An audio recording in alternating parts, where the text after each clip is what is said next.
Okay, you tell me. Where was the First Amendment when I got busted for peaceably demonstrating in front of the Justice Department in Washington? The thing that bugs me is that I doubt very much if these people in Congress have even read this, let alone understand what it's all about. I may be old-fashioned, but I happen to think that this document is the greatest document of government that's ever been written in the history of man. In 1972, 80% of the citizens polled in the state of Utah who were shown the Bill of Rights of the United States Constitution didn't recognize it. I don't happen to be simple enough to believe that just because we're approaching 200 million in population, the basic values of that document are any different or apply in any different way than they did to the limited population of the 13 colonies. That they are absolved from all allegiance to the British Crown, and that all political connection between them and the state of Great Britain is and ought to be totally dissolved. And that as free and independent states, they have full power to levy war, conclude peace, contract alliances, establish commerce, and to do all other acts and things which independent states may have right to. Right. And for the support of this declaration, with a firm reliance on the protection of divine providence, we mutually pledge to each other our lives, our fortunes, and our sacred honor. Signed by order and in behalf of the Congress, John Hancock, President.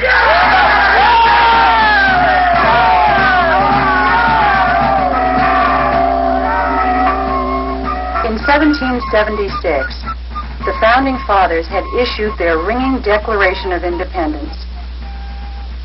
It had proclaimed that all men were created equal and endowed by their Creator with certain inalienable rights. Inalienable rights. Rights that could not be surrendered, for they belonged to the people. And in 1787, for the first time in history, a constitution was written, not in the name of a king or a potentate or a legislature. It was written in the name of we, the people. A series of constitutional checks and balances would guard the people from the tyranny of elected officials, legislatures, and courts. But at the insistence of Thomas Jefferson, a First Amendment was added in order to validate the basic rights of we, the people. Congress shall make no law respecting an establishment of religion or prohibiting the free exercise thereof, or abridging the freedom of speech, or of the press, or of the rights of the people peaceably to assemble and to petition the government for a redress of grievances. The First Amendment said the people have a right to freedom of religion. But in 1857, under the presidency of James Buchanan, federal troops were sent against the Mormon community in Utah. For 200 years, our nation has witnessed a ceaseless contest.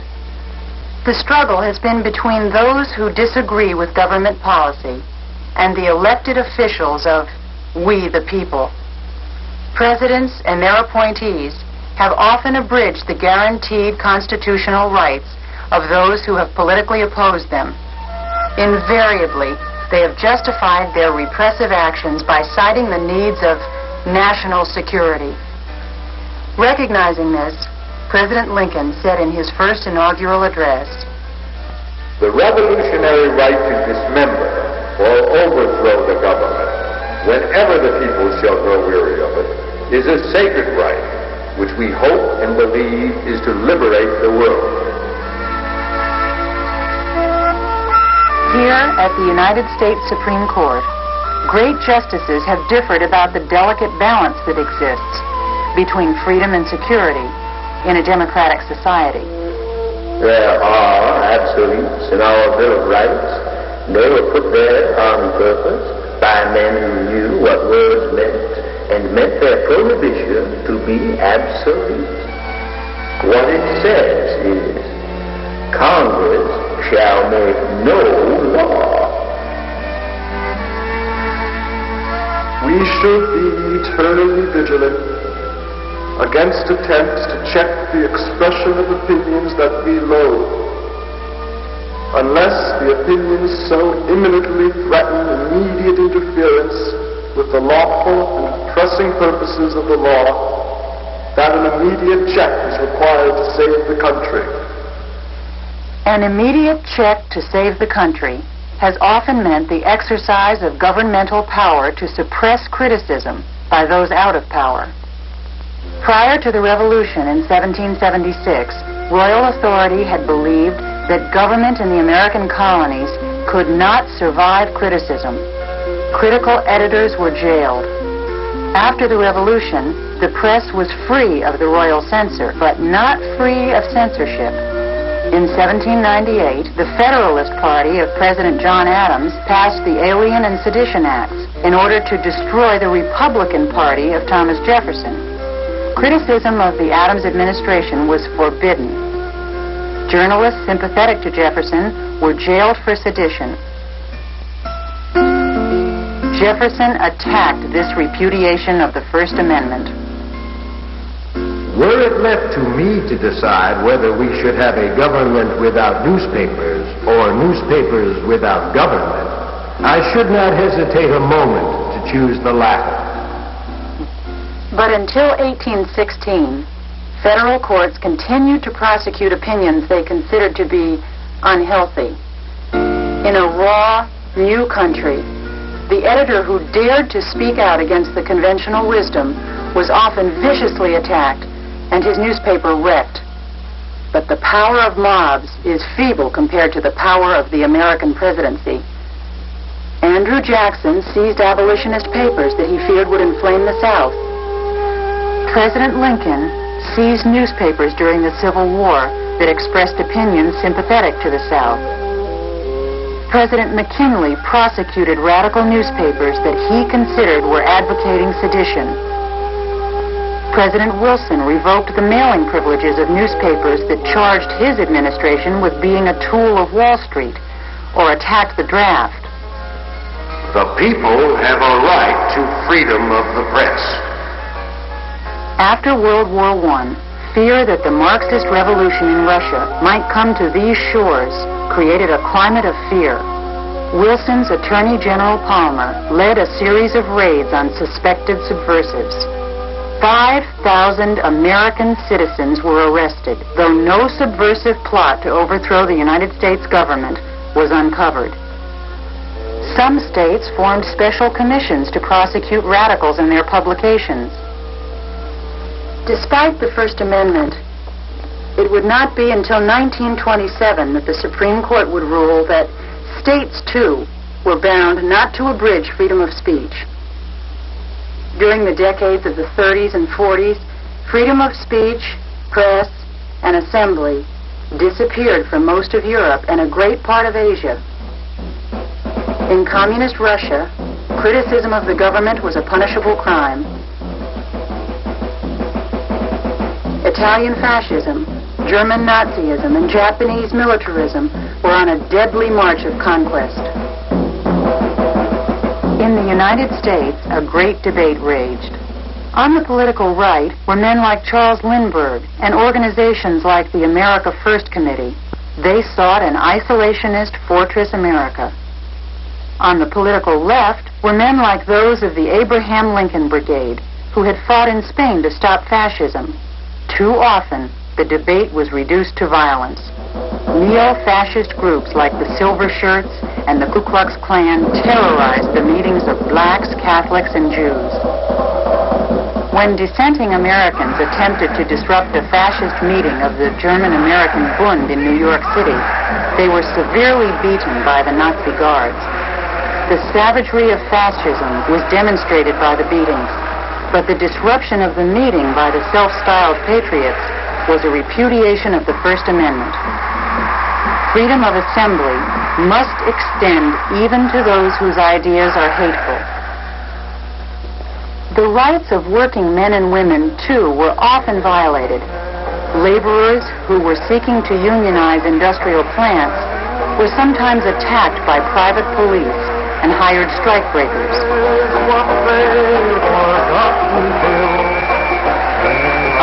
Congress, fearful of possible foreign subversion, passed the Smith Act in 1940. The mere advocacy of violence became a punishable crime. The people have a right to freedom of speech. On December 7, 1941, the Japanese attacked Pearl Harbor. President Franklin Roosevelt ordered that all Americans of Japanese descent who lived on the West Coast be removed from their land and homes. They were interned in 10 relocation centers for the duration of the war. Once again, an exaggerated fear for national security by the presidency had placed criminal sanctions on guiltless and defenseless American men, women, and children.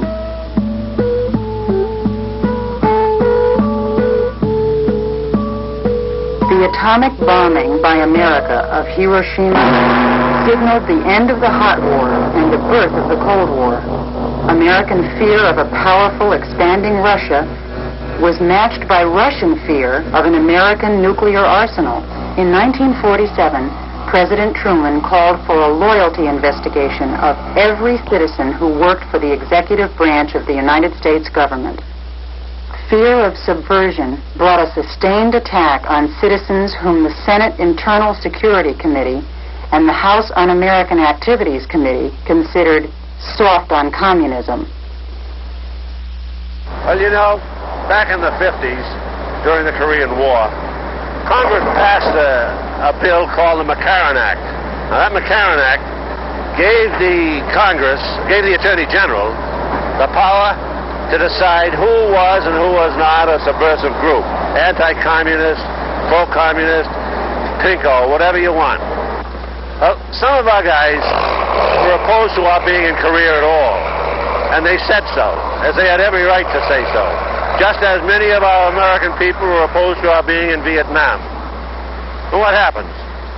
The Attorney General blacklists our group, the entire union, and the union leadership, the union bosses, decide to dump any and everybody who had expressed themselves in opposition to that war. Our union was busted, and with it, a lot of damn good men. The Senate subcommittee of Senator Joseph McCarthy became the hallmark of the Cold War in the United States. His unsubstantiated attacks on pinkos, dupes, and Fifth Amendment communists shook every department of government and ruined countless careers. I think that every communist in this country is and should be considered a second-class citizen. I have a witness here who thinks he can run this committee. We'll teach him now he cannot. I want you to stand by. If I want this man removed, let him removed. You will answer the question. Are you a communist as of today? If you start giving us any speeches, I'll ask the committee to hold you in contempt. During the Democratic administration of President Truman and the Republican administration of President Eisenhower, blacklisting of alleged subversives became common practice. Men and women who were merely accused of communist sympathies by anonymous informers were often fired from their jobs. Books suspected of harboring un-American ideas were often purged from public and school libraries. The excesses of the hysteria finally moved President Eisenhower to speak out in 1953. He cautioned, "Don't join the book burners. Our own ideas of decency should be our only censorship." But the Constitution is what the Supreme Court says it is. In 1961, the court held 5-4 that both the Smith and the Mccarran Acts were constitutional. Speaking for the dissenters in the Smith decision, Justice Black said, "For the first time in history, the Supreme Court is banning an association because it advocates hated ideas." However, it had been the same court under Chief Justice Warren that in 1954 had given the greatest judicial impetus to the struggle for civil rights and civil liberties fought for by millions of disenfranchised black Americans. Since 1896, when the Supreme Court had made separate but equal the law of the land, black Americans had been made second-class citizens. When the Warren Court in 1954 ruled in Brown versus the Board of Education that separate education could not be equal, the black American began to achieve the constitutional protection once reserved for white citizens alone. Many public officials in the 1960s sought to equate dissent with disloyalty. But Attorney General Robert Kennedy, who had once served as counsel to Senator McCarthy's committee in the 1950s, now said, "It is not enough to allow dissent. We must demand it, for there is much to dissent from." Ironically, it was the sending of troops to Vietnam by his brother that kindled the anti-war sentiment in America. When John Kennedy's successor, Lyndon Johnson, escalated the involvement to 500,000, the peace and civil rights movements united in protest. When Martin Luther King, an apostle of nonviolence, was slain by a white assassin in 1968, the killing ignited a rebellion in cities across America. The fury of the anguished black protest provoked a frightened response by the Congress. A federal riot act was attached as a rider to the Civil Rights Act of 1968. It was intended to suppress the movement of militant blacks. A troubled and polarized nation turned to the political conventions of 1968 in hopes of a new beginning. But on their television screens, they were to witness instead a violent confrontation between police officers and peace demonstrators in the streets of Chicago. An investigating commission later described the attack as a police riot.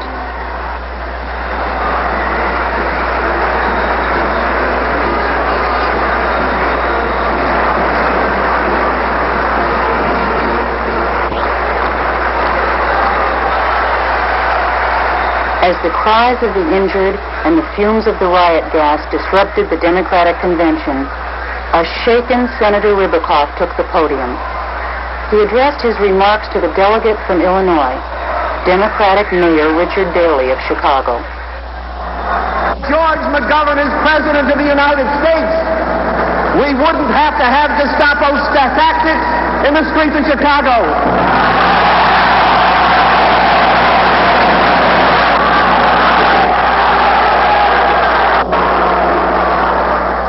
Weary of a seemingly endless war and frightened by the anger in the streets, the nation turned to a man who promised an end to the war and law and order in the cities.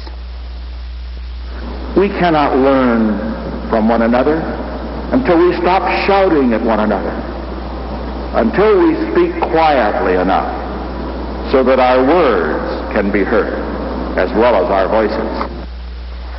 Voices were lowered, but the new administration used the Federal Riot Act to immobilize black militancy and the anti-war movement. Leaders of the demonstrations at the Chicago Convention were charged with conspiracy. It was but one of a mushrooming series of conspiracy trials that effectively paralyzed the leadership of the anti-war movement and of black militancy. Nevertheless, angry and frustrated students held nearly 1,800 demonstrations in 1969 and 1970. When the president ordered the invasion of Cambodia in 1970, more than 440 colleges were closed or disrupted by student protest. One of them was Kent State in Ohio.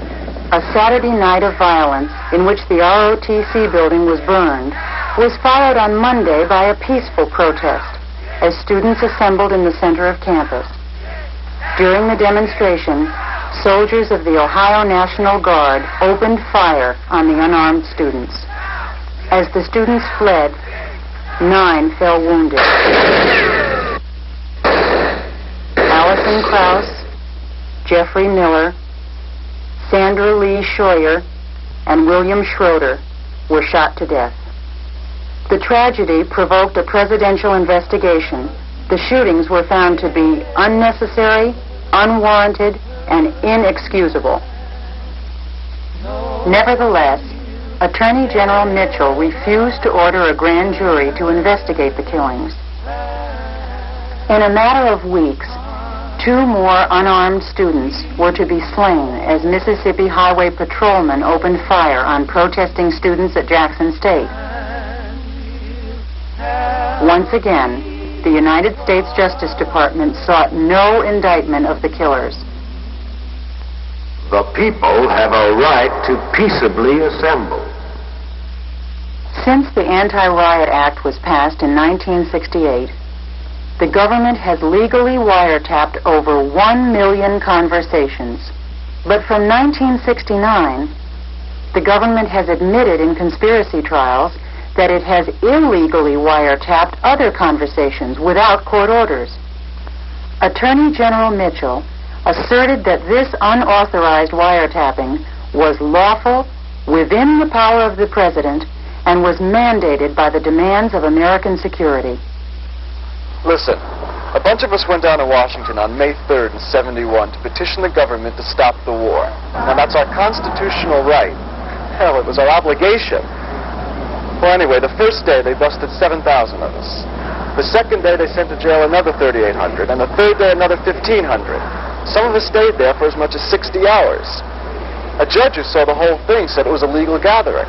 Now, don't those guys up in the Justice Department read the Constitution? Or don't they care? The people have a right to petition the government for a redress of grievances. In the last years of the Vietnam conflict, the news media began to sharply challenge the credibility of government disclosures about the war. Walter Cronkite accused the government of a deliberate effort to bring down the press's credibility in order to raise its own. Vice President Agnew responded to the criticism. Perhaps the place to start looking for a credibility gap is not in the offices of the government in Washington, but in the studios of the networks in New York. Even as the press of the rest of the world was reporting in detail the 1971 invasion of Laos by South Vietnamese aboard American helicopters, the people's right to know was being abridged. American reporters were denied access to the story by the United States government blackout of news that lasted 6 days. The people have a right to freedom of the press. Daniel Ellsberg, once a Vietnamese expert for the Pentagon war effort, knew that more than 15,000 people in government were authorized to classify information as top secret. By doing so, he believed information which was embarrassing to those conducting the war was being kept from the American people. They're not the government. They're not the United States of America. There's 3 branches of our government in the Constitution. There's the press and there's the people who are the sovereign governors. And these people for too long have felt that they were beyond any law. Convinced that the public must know the whole truth, he passed the classified Pentagon papers to the New York Times, the Boston Globe, the Washington Post, and the Los Angeles Times. When the newspapers began to publish the Pentagon papers, the government got a court order that prevented further publication of the controversial material. For the first time in history, the government was placing a prohibition beforehand on the people's right to know. For 15 days, the press was denied the right to publish the Pentagon papers. Finally, the Supreme Court compelled the government to allow publication to resume. The people have a right to freedom of the press. Publication of the Pentagon papers was resumed. But wiretaps were placed by the administration on the phones of 13 government officials and 4 newsmen who were suspected of leaking classified material. A secret investigative unit was created by the White House to halt any future leaks to the press. When the investigative journalism of 2 young Washington Post reporters uncovered the corruption of Watergate in 1973, their story was attacked by the presidential press secretary as shabby journalism. Therefore, he said, I'm not going to answer any more questions on the subject. It was an idle wish. The press expose triggered a score of investigations and indictments, which terminated the public careers of some of the most powerful men in government. In 1976, reaching its second full century, the United States is the oldest democracy on earth. Lincoln called it man's last best hope. 200 years after the American Revolution, we the people still cling to the First Amendment. It remains our best protection against the excesses of those whom we elect to lead us. The price of liberty is eternal vigilance. Congress shall make no law respecting an establishment of religion or prohibiting the free exercise thereof, or abridging the